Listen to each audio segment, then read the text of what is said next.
श्री स्वामी समर्थ विनायक चतुर्थीच्या दिवशी सकाळीच इथे लावा असा एक दिवा। हा दिवा लावल्यामुळे आपल्या कुटुंबावर कधीही कोणत्याही प्रकारचं वाईट संकट येणार नाही। हा उपाय आपण सकाळीच करायचे। जास्तीत जास्त तुम्ही दुपारी 12 वाजेपर्यंत हा उपाय करू शकतात। याकरता आपल्याला कणकेपासून एक दिवा तयार करायचा आहे। कणिक मळायचं आहे, त्यामध्ये आपल्याला थोडीशी हळद घालायची आणि त्यापासून एक दिवा हा तयार करून घ्यायचा आहे। या दिव्यामध्ये आपल्याला 2 वातीची 1 वात करून लांब वाती टाकायची। अशा रीतीने आपल्याला 4 दिशेला 4 लांब वाती ह्या टाकायची आहेत। आता एक प्लेट घ्या, प्लेटवर हा दिवा जो आहे तो आपल्याला प्रज्वलित करून ठेवायचा। त्या दिव्यामध्ये आपल्याला चिमूटभर काळे तीळ तसेच 3 लवंगा सुद्धा टाकायचे। तर हा दिवा प्रज्वलित करून आपल्याला आपल्या देवघरामध्ये असणारे गणपती बाप्पांसमोर ठेवायचा आहे।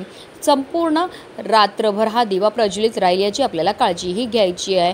जेव्हा आपण गणपती बाप्पांसमोर असा चौमुखी दिवा प्रज्वलित करतो तर त्यामुळे आपल्या कुटुंबावर येणारं चौबाजूने जे संकट आहे त्यापासून गणपती बाप्पा आपलं संरक्षण हे करत असतात। आपल्या कुटुंबाची चौबाजूने भरभरून प्रगतीही व्हायला लागते।